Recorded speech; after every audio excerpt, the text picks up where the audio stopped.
Shalom. Selamat pagi, salam sejahtera buat kita sekalian. Pertama-tama saya sampaikan terima kasih kepada Bapak Gembala bersama Ibu bahkan staf yang telah memberikan kesempatan bagi saya untuk bisa hadir di tempat ini dalam ibadah bersama Bapak Ibu, saudara-saudara jemaat. Begitu ya? Baik, nama saya sesuai kemarin Bapak Gembala waktu kemarin hari Jumat beliau WA beliau tanya identitas saya sudah berpikir ini pasti beliau mau bikin flyer ini. Saya mau bantah juga kan tidak bagus begitu, sehingga pasti muncul flyer dan ternyata benar apa yang saya duga, flyer itu muncul Bapak Ibu. Baik, nama saya biasa dipanggil Octavianus, ulangi nama lengkap Octavianus Snaid, tapi biasa dipanggil Okto. Itu kalau di rumah namanya lain lagi, tapi tidak saya sampaikan di sini. Istri saya satu ada di sini, kemudian anak saya tiga. Anak saya tiga, yang satu laki-laki ada di Rote, dia di pertanahan. Kemudian anak yang kedua ada duduk di belakang. Ini kuliah juga di Solo, tapi sudah 1 tahun di sini di psikologi. Saya telepon dosennya suruh kembali. Karena saya bukan takut anak saya COVID, tapi saya takut mati lapar. Karena apa? Semua warung sudah ditutup. Kos-kosannya mereka sekitar sekian ratus orang, tinggal 11. Jadi saya suruh kasih nomor dosennya, saya telepon ibu, anak saya suruh pulang. Akhirnya dia pulang dari bulan Maret tahun lalu, sampai hari ini belum pulang juga. Tahun depan semoga cepat wisuda. Yang ketiga tidak bisa hadir karena dia juga melayani musik. Ya, dia pemain drum, sehingga dia tidak bisa hadir. Jadi saya bersyukur saya ada di sini karena kemurahan Tuhan. Saya pikir itu saja. Jadi Bapak Ibu, saya dengan Bapak Pendeta Jerry, ada teman-teman juga saya di sini samping kanan saya, Ibu Ike, Ibu Olvi, Ibu Nona ada di sini. Ini teman-teman lama saya. Jadi dulu kami, ini sedikit Bapak Ibu sebelum kita masuk ke firman Tuhan. Dulu kami adalah anak-anak muda yang luar biasa. Sekarang masih muda juga ya Pak? Haleluya. Dulu kami anak-anak muda yang luar biasa, tahun 90-an ya, 90 itu kami bergerak dalam satu perkumpulan pemuda yang namanya Youthful Gospel Fellowship, yaitu yang melahirkan kami sampai dengan hari ini. Sehingga kami ada berdiri di sini bukan kuat dan gagah kami, tapi oleh karena kemurahan Tuhan. Ya, itu. Jadi saya pikir itu saja, nanti terlalu banyak waktunya tersita. Bapak Ibu dan Saudara, mari kita buka Alkitab kita dalam kitab Perjanjian Lama. Kitab Perjanjian Lama pasal, ulangi, Kejadian pasalnya yang ketiga. Kejadian pasal yang ketiga. Saya mesti pakai alat bantu lagi, kan begitu ya. Kejadian pasal yang ketiga, manusia jatuh ke dalam dosa. Itu satu pasal, satu perikop, dia sangat panjang Bapak Ibu, tapi kita baca beberapa ayat saja. Nanti kita akan merenungkan dan kita akan mempelajari bersama-sama. Kejadian pasal yang ketiga, ayatnya yang pertama sampai dengan ayatnya yang ke 24 Bapak Ibu ya. Saya pikir kita baca ayatnya yang ke 1 sampai dengan ayatnya yang ke 5. Nanti yang lainnya Bapak Ibu bisa baca di rumah ya. Boleh berdiri sekali lagi? Ya, baiklah. Pimpinan kita yang di Republik sini saja datang kita berdiri, apalagi raja di atas segala raja. Bapak Ibu, kita harus lebih lagi. Mari kita membaca sama-sama firman Tuhan ini. Manusia jatuh ke dalam dosa. 1, 2, 3. Adapun ular ialah yang paling cerdik dari segala binatang di darat yang dijadikan oleh Tuhan Allah. Ular itu berkata kepada perempuan itu, tentulah Allah berfirman, semua pohon dalam taman ini jangan kamu makan buahnya, bukan? Lalu sahut perempuan itu kepada ular itu, buah pohon-pohonan dalam taman ini boleh kami makan, tetapi tentang buah pohon yang ada di tengah-tengah taman, Allah berfirman, jangan kamu makan ataupun raba buah itu, nanti kamu mati. Tetapi ular itu berkata kepada perempuan itu, sekali-kali kamu tidak akan mati, tetapi Allah mengetahui bahwa pada waktu kamu makannya, matamu akan terbuka dan kamu akan menjadi seperti Allah, tahu tentang yang baik dan yang jahat. Silakan duduk kembali Bapak Ibu. Terima kasih, Tuhan Yesus memberkati. Saya ada beberapa catatan yang harus saya sampaikan kepada kita supaya kita mengerti, kita belajar firman Tuhan. Bapak Ibu dan Saudara yang kasih dalam nama, boleh buka masker ya? Supaya lebih enak, soalnya ini jadi napas sesak jadinya. Iya kan? Sini aja lah. Baik Bapak Ibu dan Saudara yang kekasih dalam nama Yesus Kristus, ya, sebagai orang Kristen saya percaya bahwa firman Tuhan ini sudah sering kali kita dengar. Bahkan mulai dari anak sekolah minggu sampai dengan saat ini kita sudah sering mendengar, bahkan mungkin beratus kali ya. Ya belum ratus, mungkin puluhan kali lah ya, firman Tuhan tentang manusia jatuh ke dalam dosa. Sehingga ada lagunya nenek moyang kita, Adam dan Hawa jatuh dalam dosa. Itu lagu-lagu anak sekolah minggu Bapak Ibu. Tapi hari ini kenapa kita harus belajar tentang firman Tuhan ini? Karena ada sesuatu yang sangat luar biasa yang perlu kita ketahui dari pembacaan kita pada saat pagi hari ini Bapak Ibu dan saudara-saudara, ya. Manusia jatuh ke dalam dosa. Jadi ada satu bagian yang paling penting Bapak Ibu di dalam kisah kejatuhan manusia pertama ini ke dalam dosa, yang mungkin selama ini luput dari perhatian kita. Sekali lagi mungkin selama ini luput dari perhatian kita tentang kejatuhan manusia ke dalam dosa ini. Kenapa saya katakan luput? Karena kita mungkin berkonsentrasi kepada yang lain, sementara satu hal yang akan saya sampaikan ini terkadang kita lupa, sehingga kita kadang-kadang terjebak dalam ajaran-ajaran yang tidak sesuai dengan firman Tuhan. Kenapa saya angkat firman Tuhan ini Bapak Ibu? Karena bukan akhir-akhir ini, karena dari dulu sejak zaman Yesus Kristus sampai dengan hari ini banyak ajaran-ajaran yang menyimpang daripada Alkitab. Ada banyak-banyak ajaran yang tidak sesuai dengan kehendak Tuhan, ya. Itu terjadi Bapak Ibu di dunia ini. Sehingga kita sebagai orang-orang Kristen, kita dibentengi, kita difilter oleh pengajaran-pengajaran yang benar. Sehingga ketika kita menemukan pengajaran yang tidak benar, kita sudah mengetahui. Tapi saya percaya Bapak Ibu di tempat ini Bapak Gembala yang luar biasa, ya. Ya, hamba Tuhan yang luar biasa pasti memberikan firman yang dahsyat dan ajaib yang sesuai dengan kehendak Tuhan. Oleh karena itu Bapak Ibu, tadi saya katakan bahwa ada satu bagian dalam kisah kejatuhan manusia pertama ini yang selama ini mungkin luput dari perhatian kita, padahal di dalamnya terkandung pelajaran yang luar biasa penting. Di sini kita tahu Bapak Ibu bahwa ular dia datang untuk menggoda Hawa dan Hawa jatuh ke dalam dosa, ya kan? Ular datang menggoda Hawa dan Hawa berbuat dosa, lalu dia mengajak suaminya dan suaminya pun berbuat dosa. Itu yang terjadi dalam Alkitab ini Bapak Ibu.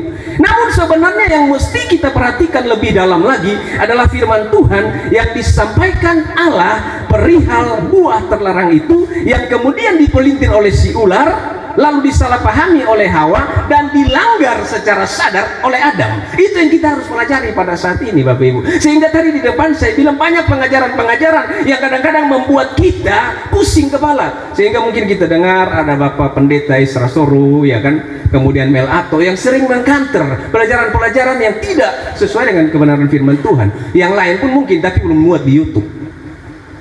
Sehingga hari ini saya katakan Bapak Ibu bahwa mari kita melihat buah terlarang itu, apa yang terkandung di dalamnya. Mari kita lihat Bapak Ibu Kejadian pasal yang kedua, ya. Fakta penting daripada pra kejatuhan. Kejadian pasal yang kedua ayat yang ke-16 dan ayat 17 dia bunyi seperti ini. Ya, coba tolong tampilkan. Kejadian pasal 2 ayat 16 dan ayat yang ke-17. Lalu Tuhan Allah memberi perintah ini kepada manusia. Semua pohon dalam taman ini boleh kau makan buahnya dengan bebas. Di sini Tuhan memberikan perintah kepada manusia untuk makan semua buah yang ada itu dengan bebas. Berarti ada kehendak bebas manusia yang Tuhan berikan kepada, ulangi, kehendak bebas manusia yang diberikan Allah kepada manusia untuk dia dapat melakukan apa yang dia mau. Itu kehendak bebas Bapak Ibu, ya. Tetapi akhirnya apa? Dengan kebebasan itu dia menyimpang daripada kehendak Tuhan. Ya, lanjut. Tetapi pohon pengetahuan tentang yang baik dan yang jahat itu janganlah kau makan buahnya. sebab pada hari yang kamu makannya pastilah engkau mati. Ini fakta Bapak Ibu, fakta sebelum kejatuhan atau fakta pra kejatuhan itu. Jadi sekali lagi Tuhan Allah memberikan kehendak bebas kepada manusia untuk dia menentukan pilihannya. Karena apa? Tuhan tahu bahwa manusia pasti memilih yang terbaik. Tetapi apa Bapak Ibu, nanti kita akan sampai ke sana. Ya, apa yang terjadi? Itu fakta yang pertama. Fakta yang kedua, sebelum kejatuhan manusia, Allah menjadikan penolong yang sepadan bagi Adam. Ayat yang ke-18, kemudian ayatnya yang ke-21 dan ayat yang ke-22. Tuhan Allah berfirman, tidak baik kalau manusia itu seorang diri saja. Aku akan menjadikan penolong baginya yang sepadan dengan dia. Ayat 21. Lalu Tuhan Allah membuat manusia itu tidur nyenyak. Ketika ia tidur, Tuhan Allah mengambil salah satu rusuk daripadanya, lalu menutup tempat itu dengan daging. Ayat 22. Dan dari rusuk yang diambil Tuhan Allah dari manusia itu, dibangunnyalah seorang perempuan, lalu dibawanya kepada manusia itu. Ini faktanya Bapak Ibu dan saudara-saudara. Jadi ketika Tuhan Allah berfirman kepada manusia, Alkitab mencatat hanya Adam saja yang ada. Hawa ini belum terbentuk. Hawa belum ada. Sehingga Tuhan Allah memberikan perintah kepada manusia, yaitu Adam, untuk dia boleh menguasai taman itu dan mengusahakannya dan melakukan apa yang menurut dia baik bagi pemandangannya. Dan Tuhan memberikan perintah yang sudah saya sampaikan tadi, bahwa ayat yang ke-16, lalu Allah memberikan perintah kepada manusia, semua pohon dalam taman itu taman ini boleh kamu makan buahnya dengan bebas. Bapak Ibu, ini fakta-faktanya. Tetapi saya catat di sini Bapak Ibu, sekarang perhatikan beberapa fakta penting di hari H kejatuhan manusia. Ya, ini kita melihat fakta penting di hari H kejatuhan manusia. Ayat yang pertama daripada Kejadian pasal 3, dia bunyi seperti ini, ayat 1. Adapun ular ialah yang paling cerdik dari segala binatang di darat yang dijadikan oleh Tuhan Allah. Ular itu berkata kepada perempuan itu, tentulah Allah berfirman, semua pohon dalam taman ini jangan kamu makan buahnya, bukan? Ini faktanya Bapak Ibu. Ular datang kepada Hawa. Hawa sendiri-sendiri dia berjalan di taman, dia menikmati keindahan taman yang Tuhan ciptakan bagi dia. Dia datang di sana dan rupanya Bapak Ibu, ular pun datang bersama-sama dengan dia. Ular melihat dia apa yang dia mau. Dan akhirnya ular menyampaikan seperti itu, tentulah Allah berfirman, semua pohon dalam taman ini jangan kamu makan buahnya, bukan? Bapak Ibu, ini kontras dengan firman Tuhan. Iya kan? Padahal Allah memerintahkan bukan seperti itu. Tapi ular ini memang cerdik. Sampai hari ini ular itu dia sudah berumur 6.000 tahun ya, kalau tidak salah seperti itu. Kalau kita belajar tabernakel ya kan, peta zaman itu kan 1000 tahun. Zaman Bapa 1000 tahun, zaman anak 1000 tahun, zaman Roh Kudus. Jadi ular itu sudah hidup 6.000 tahun sampai dengan hari ini. Jadi ular itu begitu cerdik Bapak Ibu ya, begitu menguasai segala permasalahan yang ada di bawah kolong langit ini. Sehingga dia datang kepada Hawa dan dia berkata, tentulah Allah berfirman, semua pohon dalam taman ini jangan kamu makan buahnya, bukan?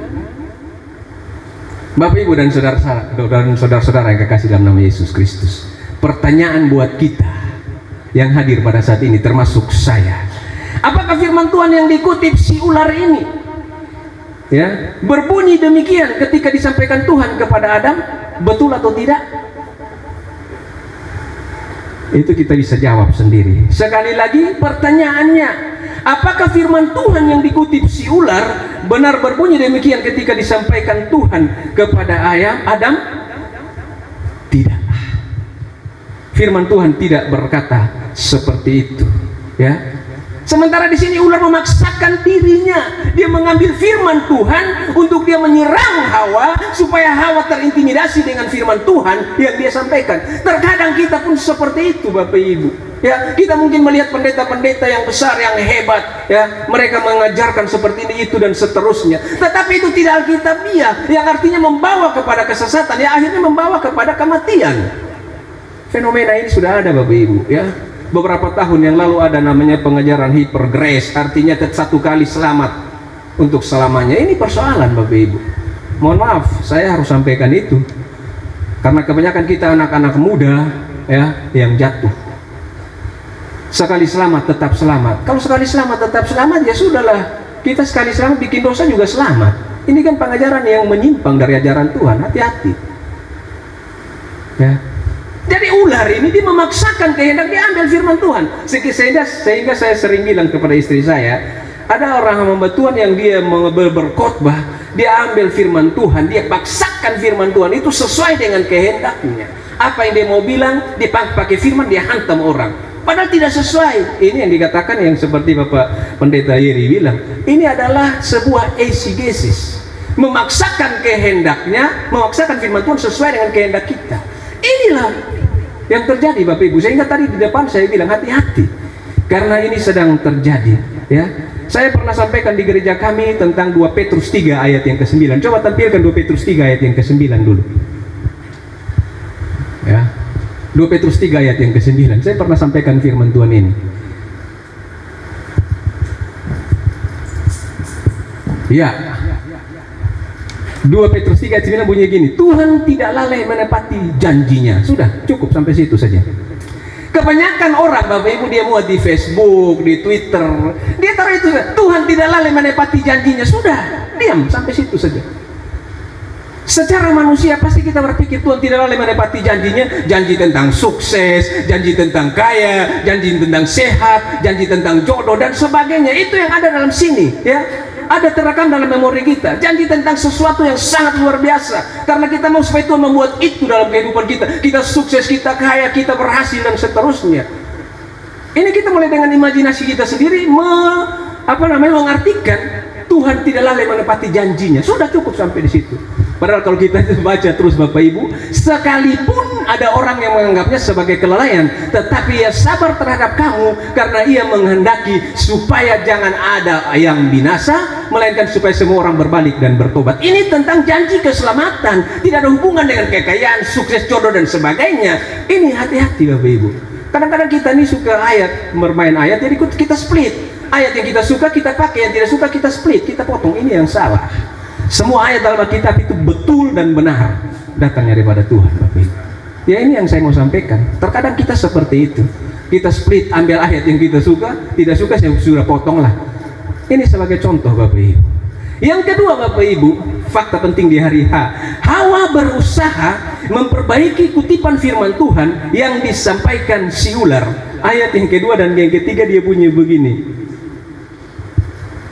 lalu sahut perempuan itu kepada ular itu, buah pohon-pohonan dalam taman ini boleh kami makan, tetapi tentang buah pohon yang ada di tengah-tengah taman, Allah berfirman, jangan kamu makan ataupun raba buah itu, nanti kamu mati. Pertanyaannya buat kita lagi, apakah firman Tuhan yang dikutip Hawa benar berbunyi demikian ketika disampaikan Tuhan kepada Adam? Tentu tidak. Tidak benar Bapak Ibu.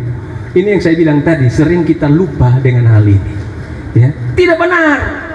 Tuhan tidak pernah menyampaikan firman seperti itu, tapi Hawa dia mengutip seperti itu. Entah dari mana dia dapat itu, yang muncul dalam pemikirannya, dalam kepalanya dia sampaikan seperti itu. Mari kita lihat bersama-sama Bapak Ibu, firman Tuhan kepada Adam, maksudnya ayat yang ke-16 dan ke-17 dalam Kejadian pasal 2. Saya baca lagi sekali lagi supaya kita pelan-pelan kita mengikuti.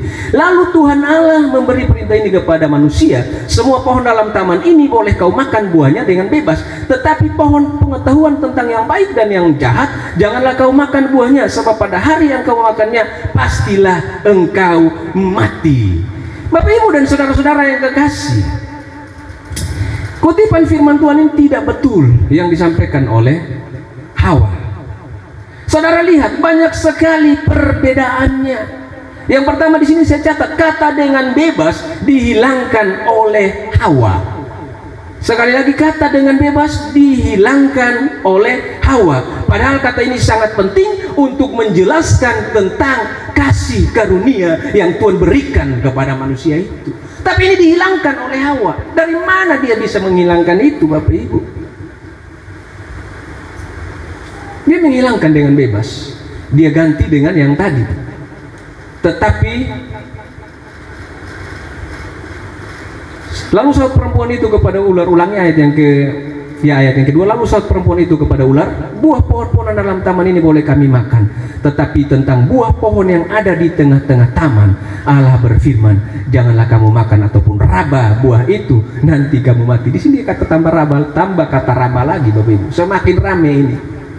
Ya, terkadang kita pengkhotbah ini juga menambahkan kata-kata yang tidak sesuai dengan maksud daripada firman Tuhan, sehingga kita menjerumuskan setiap telinga yang mendengar, Bapak Ibu. Ya, jadi itu dia menghilangkan itu.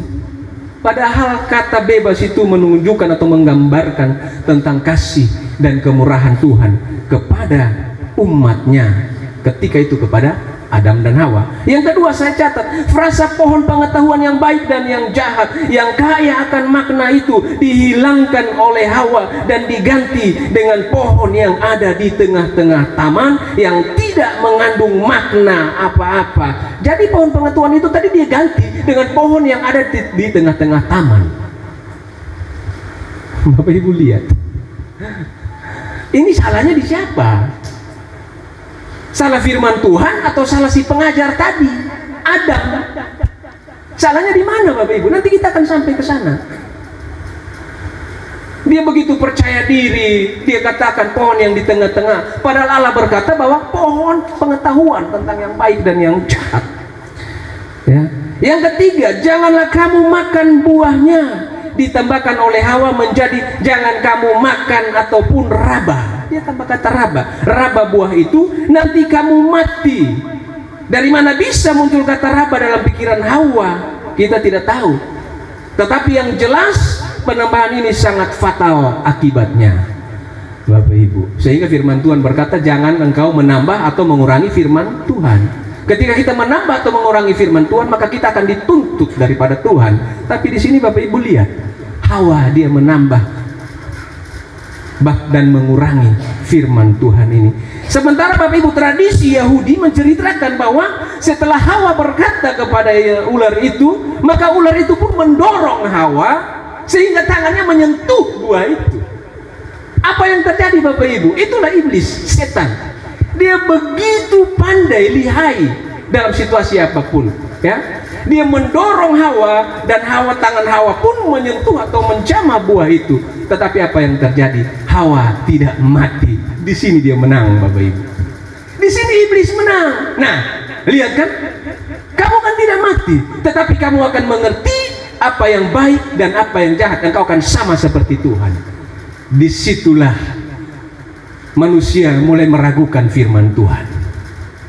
Manusia mulai meragukan kuasa Tuhan. Oh betul, dia tidak mati, tidak apa-apa ini.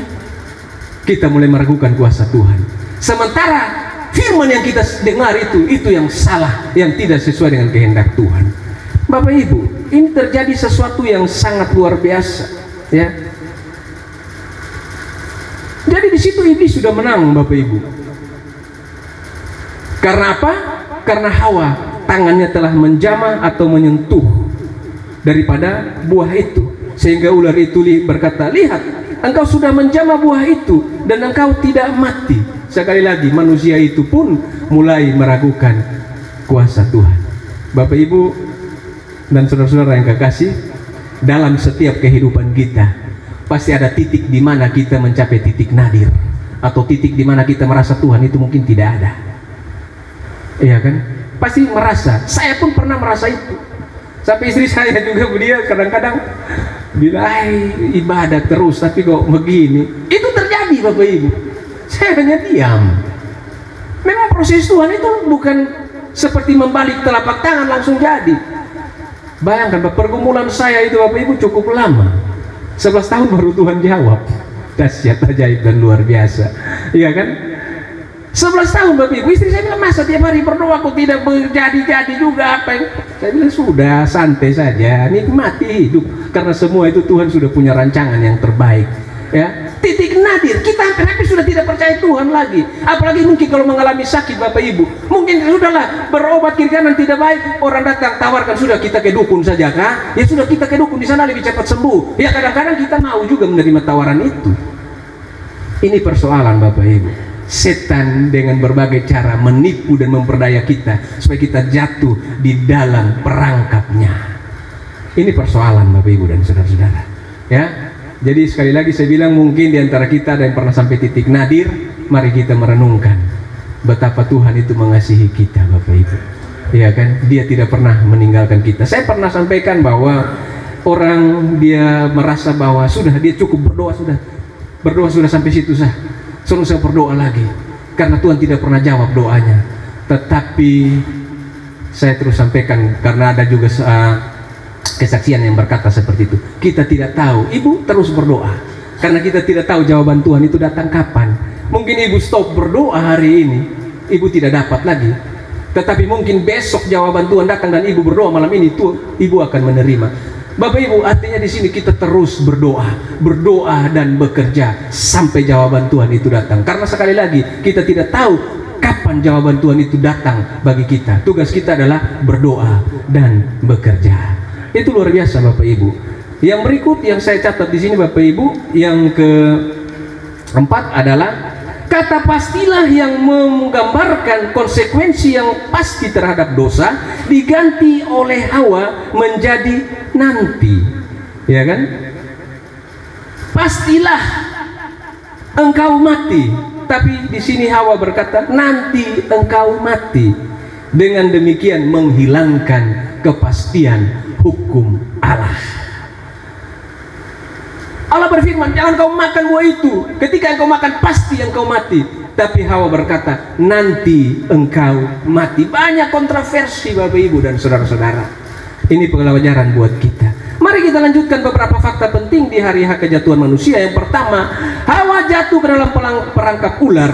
Ular mengutip kata pengetahuan yang baik dan yang jahat yang diabaikan oleh Hawa, tetapi dengan pengertian yang justru berlawanan dengan firman Tuhan. Ayat yang keempat dan ayat yang kelima bunyi gini. Tetapi ular itu berkata kepada perempuan itu, sekali-kali kamu tidak akan mati, tetapi Allah mengetahui bahwa pada waktu kamu memakannya, matamu akan terbuka dan kamu akan menjadi seperti Allah, tahu tentang yang baik dan yang jahat. Di sini Bapak Ibu, dia kena jebak dan dia merasa bahwa memang dia tidak mengalami itu dan dia akan menjadi seperti Allah. Itu yang membuat Hawa tidak bisa terlepas dari jebakan setan itu, daripada jebakan iblis atau ular itu Bapak Ibu. Yang kedua, Hawa berbuat keinginan mata, keinginan daging dan keangkuhan hidup. Ayat yang ke-6 bagian A, di sana dikatakan bahwa perempuan itu melihat bahwa buah pohon itu baik untuk dimakan dan sedap kelihatannya, ya kan? Coba kita tampilkan 1 Yohanes pasal 2 ayat yang ke-16. Di situ firman Tuhan berkaitan dengan ini. 1 Yohanes pasal 2 ayat yang ke-16.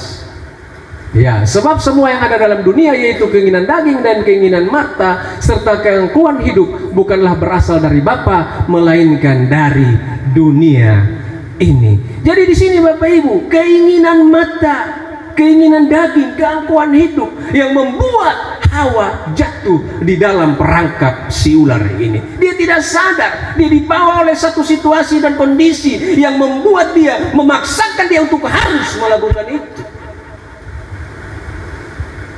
Dan akhirnya iblis menang Bapak Ibu dan saudara-saudara. Dan yang ketiga, Adam pun berbuat dosa dengan entengnya seolah-olah tanpa beban, dan diberikannya kepada suaminya. Ayat yang selanjutnya di situ dikatakan, lagi pula pohon itu menarik hati karena memberi pengertian. Lalu ia mengambil dari buahnya dan dimakannya dan diberikannya juga kepada suaminya yang bersama-sama dengan dia. Garis bawahi, bersama-sama dengan dia, dan suaminya pun memakannya. Ini sesuatu yang sangat konyol Bapak Ibu. Kenapa saya bilang konyol? Adam ada di situ dan diberikan buah itu, dia pun menikmatinya. Sehingga tadi di depan saya bilang, Adam pun dengan sadar melakukan dosa dengan memakan buah yang diberikan oleh istrinya itu kepadanya. Ini yang terjadi Bapak Ibu, ya. Kalau kita tidak mengerti firman, ketika orang memakai firman padahal firman itu keliru, kita mengaminkan. Padahal firman itu tidak sesuai dengan isi Alkitab atau tidak sesuai dengan apa yang maunya Tuhan, ya kan? Sehingga saya juga kalau orang memberikan firman, saya juga tidak lalu semua merta-merta saya katakan amin. Saya cek dulu betul tidak. Ya sampai kita amin-amin saja padahal firmannya tidak menjurus ke sana. Sehingga saya semakin hari semakin belajar dan terus belajar untuk memahami firman Tuhan dan mengenal isi hati Tuhan. Itu yang saya lakukan dalam kehidupan saya setiap hari, Bapak Ibu. Walaupun waktu saya sangat terbatas, tapi saya bersyukur saya masih diberikan kesempatan untuk terus belajar tentang Alkitab ini. Bapak Ibu, dari kisah ini kita bisa melihat bahwa kekurangan manusia untuk mengabaikan, mengurangi, menghapus, menambah, menggantikan firman Tuhan itu sudah ada sejak manusia pertama yang diciptakan oleh Tuhan. Dan penggeraknya kita tahu, yaitu si ular atau iblis tadi, yang tadi saya sudah gambarkan dalam peta zaman itu, ya kan? Jadi penggeraknya atau sutradaranya adalah iblis. Dan perlakuan manusia yang salah dan tidak patuh terhadap firman Tuhan itulah yang membawa mereka kepada kejatuhan ke dalam dosa. Sampai hari ini pun perlakuan orang-orang berdosa terhadap firman Tuhan tetap sama seperti yang ditunjukkan Hawa. Jadi kita sering mengambil firman Tuhan, mencomot ayat untuk kita paksakan dengan kehendak kita. Itu yang sering terjadi, ya kan? Karena dalam satu situasi kondisi, ya sudahlah, ini firman cocok buat saya. Padahal semua firman cocok buat kita. Tidak ada yang tidak cocok. Hanya kembali yang tadi saya katakan, kita split firman. Ini yang terjadi, Bapak Ibu dan saudara-saudara. Jadi satu hal yang mungkin luput dari pandangan kita, sebagaimana saya katakan di atas, adalah peran Adam dalam meneruskan. Sekali lagi, peran Adam dalam meneruskan atau mengajarkan firman Tuhan kepada orang yang dipimpinnya, yaitu Hawa. Ketika dia mendengarkan firman Tuhan itu, pertanyaannya, apakah dia menyampaikannya seperti yang Hawa dengar tadi? Ulangi, yang Hawa sampaikan tadi kepada si ular itu. Pertanyaannya seperti, apakah ada Adam ini dia sebagai pengajar firman yang benar atau pengajar firman yang tidak benar? Sehingga tadi saya katakan, ketika kita menyampaikan firman yang tidak benar, maka di situ akan terjadi duplikasi. Kita menyampaikan 10 orang tentang firman Tuhan yang salah, 10 orang ini pergi 100 ini pergi banyak lagi, Bapak Ibu, kacau. Sehingga di sini kita perlu hati-hati. Firman Tuhan ini memang kalau kita lihat orang baca firman Tuhan, merenungkan, ya mungkin kita pikir biasa, tapi padahal Tuhan menuntut kita lebih lagi, ya kan? Kita telah membaca firman Tuhan tentang buah itu diberikan Tuhan kepada Adam sebelum Hawa dibentuk. Itu berarti yang saya katakan tadi, bahwa Hawa mendengar firman itu bukan dari Allah secara langsung, melainkan dari Adam, iya kan? Jadi dia tidak mendengar dari Allah karena dia belum ada, dia belum dibentuk. Yang mendengarkan firman itu adalah Adam. Menjadi pertanyaan besar di sini saya catat, apakah Adam mengajarkan firman Tuhan tentang buah itu kepada Hawa dengan benar atau tidak? Faktanya saya catat, Bapak Ibu, bahwa begitu banyak kesalahan pengutipan firman Tuhan oleh Hawa. Apakah ini hasil dari pengajaran yang salah oleh Adam? Ataukah Adam sudah mengajarkan dengan benar, tetapi Hawa salah menerapkannya, atau Hawa salah menyampaikannya? Saya meragukan yang terakhir ini. Saya meragukan yang terakhir, Bapak Ibu. Karena alasan yang kuat ini, Adam ada bersama-sama dengan Hawa pada waktu terjadi percakapan antara Hawa dan ular. Dan kita lihat bahwa Adam tidak protes. Adam tidak protes. Waktu Hawa sampaikan firman itu kepada ular, Adam tidak protes. Berarti Bapak Ibu tahu sendiri, Adam menyampaikan seperti itu. Padahal dia diterima dari Tuhan tidak seperti itu. Berarti human errornya ada di Adam. Kesalahan fatalnya ada di situ. Karena mereka ada bersama-sama dengan ular itu. Dan kita mendapati tidak satu pun catatan di Alkitab bahwa Adam berusaha mengoreksi pemahaman istrinya yang salah tentang firman Tuhan itu. Adam diam saja, malahan terjadi kemudian dia ikut makan.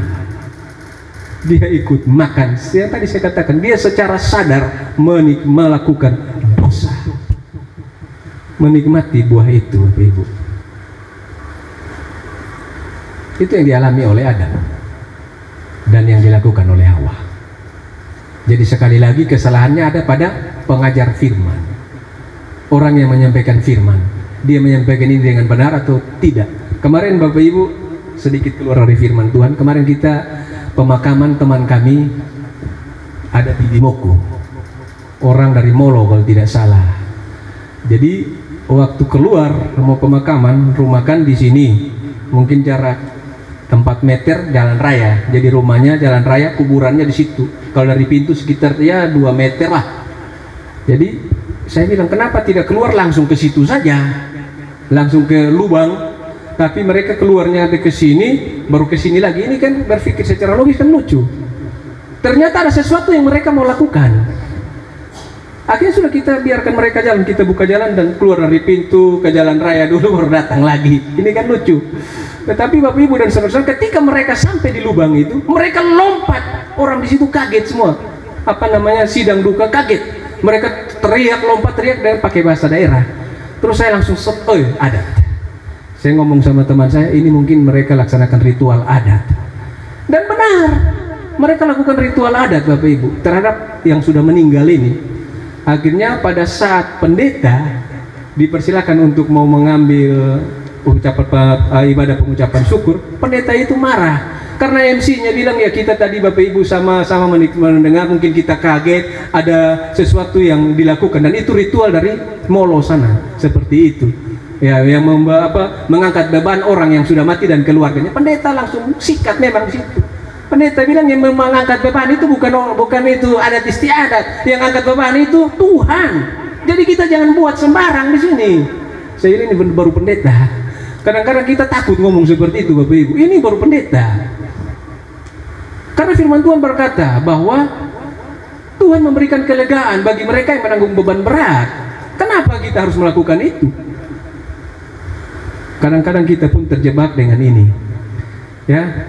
Jadi kembali ke firman Tuhan ini Bapak Ibu. Adam, dia menikmati buah itu dan dia pun dengan sadar jatuh dalam dosa. Pelajaran berharga bagi kita yang hadir pada saat ini Bapak Ibu. Hai pemimpin, hai pengkhotbah, saya catat di sini. Minta maaf mungkin agak keras, tapi ini juga ditujukan pada saya karena saya juga pengkhotbah. Hai pemimpin, hai pengkhotbah, pendeta, gembala, suami, ajarkanlah firman Tuhan dengan benar sebagaimana yang Tuhan maksudkan, sehingga tidak terjadi pembelajaran yang tidak benar. Mari belajar dari Adam kedua, yaitu Kristus. Kisah Yesus dicobai iblis, kejadiannya pun hampir sama Bapak Ibu. Sekali lagi, kejadian Yesus dicobai sama iblis, kejadiannya pun hampir sama. Iblis datang mencobai dia juga menggunakan firman. Iblis selalu menggunakan firman Bapak Ibu. Dia tidak pernah pakai lain-lain, dia tetap pakai firman. Tetapi kita dengar firmannya dulu, betul atau tidak? Dia selalu datang pakai firman, ya. Saya catat di sini. Iblis datang pakai mencobai dia juga menggunakan firman. Tetapi lihatlah dia apa yang dikatakan Yesus. Dia tidak diam ketika iblis memelintir firman Tuhan. Untuk memenuhi tujuan jahatnya, Yesus mengoreksi kesalahan itu. Matius pasal yang keempat, kita buka ayat yang pertama. Matius pasal yang keempat, ayat yang pertama sampai ayat yang ke-11. Ceritanya ada di situ. Ya, maka Yesus dibawa oleh Roh ke padang gurun untuk dicobai. Ini ceritanya Yesus setelah keluar dari air, setelah dibaptis. Lanjut. Dan setelah berpuasa 40 hari dan 40 malam, akhirnya laparlah Yesus. Yang ketiga, lalu datanglah si pencoba itu dan berkata kepadanya, jika engkau anak Allah, perintahkanlah supaya batu ini menjadi roti. Tetapi Yesus menjawab, ada tertulis, manusia hidup bukan dari roti saja, tetapi dari setiap firman yang keluar dari mulut Allah. Kemudian iblis membawanya ke kota suci dan menempatkan dia di bubungan bait Allah. Lalu berkata kepadanya, jika engkau anak Allah, jatuhkanlah dirimu ke bawah, sebab ada tertulis mengenai engkau, Ia akan memerintahkan malaikat-malaikatnya, dan mereka akan menatang engkau di atas tangannya, supaya kakimu jangan terantuk kepada batu. Terus Yesus berkata kepadanya, ada pula tertulis, janganlah engkau mencobai Tuhan Allahmu. Yesus pakai firman, iblis pakai firman, Yesus pakai firman. Dan iblis membawanya pula ke atas gunung yang sangat tinggi dan memperlihatkan kepadanya semua kerajaan dunia dengan kemegahannya. Dan berkata kepadanya, semua itu akan kuberikan kepadamu jika engkau sujud menyembah aku. Maka berkatalah Yesus kepadanya, enyalah iblis, sebab ada tertulis, engkau harus menyembah Tuhan Allahmu, dan hanya kepada Dia sajalah engkau berbakti. Ayat yang 11. Lalu iblis meninggalkan dia, dan lihatlah malaikat-malaikat datang melayani Yesus. Luar biasa Bapak Ibu. Iblis datang mencoba Yesus dengan firman, Yesus hantam dia juga dengan firman. Bapak Ibu kalau baca ayat ini, saya ingat Zakir Naik Bapak Ibu. Kan Zakir Naik ini sering berkata bahwa orang Kristen tunjukkan ayat yang dimana Yesus bilang, akulah Tuhan. Iya kan? Padahal terlalu banyak ayatnya dalam Alkitab. Kayak si Zakir Naik ini kan, dia kan bukan orang Kristen, dia tidak mengerti, hanya mau menjatuhkan iman percaya orang Kristen. Padahal kalau ayat firman Tuhan yang sudah kita baca, dia minta disembah Tuhannya iblis. Iya kan, kita baru baca. Tapi karena Zakir Naik memaksakan, di mana ayatnya Tuhan berkata akulah Tuhan, sembahlah aku. Terus pertanyaannya juga bahwa di mana ayatnya aku bukan Tuhan, tidak usah sembah aku, kan tidak ada juga. Tetapi firman Tuhan sangat jelas. Yohanes 1 ayat 1. Pada mulanya adalah firman, firman itu bersama-sama dengan Allah, dan firman itu adalah Allah. Di situ adalah Tritunggal, Bapa, Putra, dan Roh Kudus. Sehingga sering saya sampaikan dalam pengajaran, saya bilang Bapa bukan anak, anak bukan Roh Kudus, Roh Kudus bukan Bapa. Jangan sampai kita samakan, Bapa itu Yesus, Yesus itu Roh Kudus, Roh Kudus itu Bapa. Sehingga kadang-kadang dalam penyembahan kita bilang, oh terima kasih Yesus, engkau Bapa yang mulia. Salah. Karena Yesus bukan Bapa. Bapa, Anak, dan Roh Kudus, Tritunggal. Tetapi mereka adalah Allah. Itu yang luar biasa. Ya. Sehingga kalau baca firman Tuhan ini, saya selalu ingat Zakir Naik itu. Tahu dia di mana sekarang? Christian Prince nantang untuk berdebat, tidak pernah muncul-muncul. Hilang dia. Bapak Ibu dan saudara-saudara, memang di akhir-akhir ini semakin gencar pengajaran-pengajaran. Oleh karena itu, mari kita terus belajar. Karena semua kebenaran firman Tuhan ada di Alkitab. Semua ada di situ. Motivasi-motivasi itu penting. Saya juga suka dengar motivasi, kata-kata motivasi Bapak Ibu. Tapi saya tidak terlalu senang dengan kata-kata motivasi, karena itu kosong. Ya kan? Seperti dulu Maria Tugu, Riana dan sebagainya. Saya justru tidak senang. Lebih baik kita baca firman Tuhan.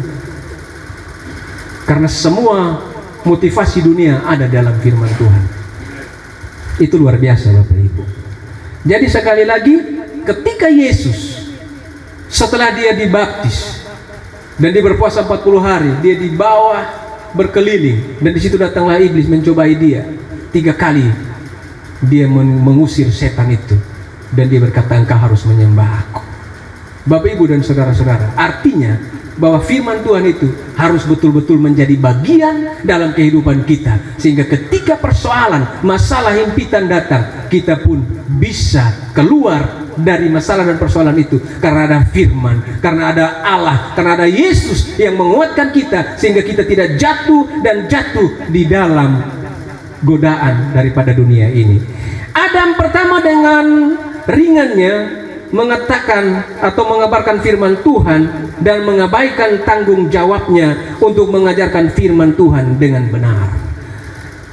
Adam pertama membawa manusia kepada dosa dan kematian. Sebaliknya Adam kedua, yaitu sang firman itu, Yesus Kristus itu, dia datang dan dia membawa hidup yang kekal. Dia tidak pernah membiarkan firman-Nya diselewengkan, dan dia tidak pernah membiarkan iblis menaruh pijakan di atas pemahaman yang salah akan firman Tuhan. Yesus berkata kepada orang percaya, jikalau kamu tetap dalam firman-Ku, artinya jikalau kamu memahami firman dengan benar serta memahaminya, kamu benar-benar adalah murid-Ku. Yohanes pasal 8 ayat yang ke-31 sampai ayat yang ke-32. Ini bagian yang terakhir karena sudah cukup lama juga ya. Coba kita buka dulu Yohanes pasal yang ke-8, ayatnya yang ke-31 dan 32. Maka katanya kepada orang-orang Yahudi yang percaya kepadanya, jikalau kamu tetap dalam firman-Ku, kamu benar-benar adalah murid-Ku. Artinya kita betul-betul mengerti kebenaran firman itu, dan kamu akan mengetahui kebenaran, dan kebenaran itu akan memerdekakan kamu. Ini juga luar biasa. Kalau firman Tuhan ini saya sering bilang sama istri saya, ini orang-orang sering comot ini ayat pakai khotbah di hari 17 Agustus. Tidak ada hubungan dengan upacara 17 Agustus. Merdeka, dicari kata merdeka, mungkin ketik di Google merdeka, muncul firman Tuhan ini, dia hantam firman Tuhan tentang merdeka di sini. Padahal ini merdeka dari dosa, Tuhan bilang, bukan merdeka negara merdeka. Kan seperti itu. Artinya inilah yang sering terjadi Bapak Ibu. Ya. Jadi sekali lagi, jika kita mengerti firman Tuhan, kita tinggal di dalam firman Tuhan itu, maka kita akan menjadi bagian dari firman itu Bapak Ibu. Tapi kalau kita di luar firman, kita tidak akan menjadi apa-apa, kita akan mati. Yohanes pasal 15 tentang pokok anggur yang benar. Kalau kita mau berbuah, kita harus menempel erat di dalam dengan pohon itu. Kalau tidak, kita akan mati. Bapak Ibu, Adam kedua membawa kita kepada anugerah dan hidup, ya, sehingga sampai hari ini kita ada.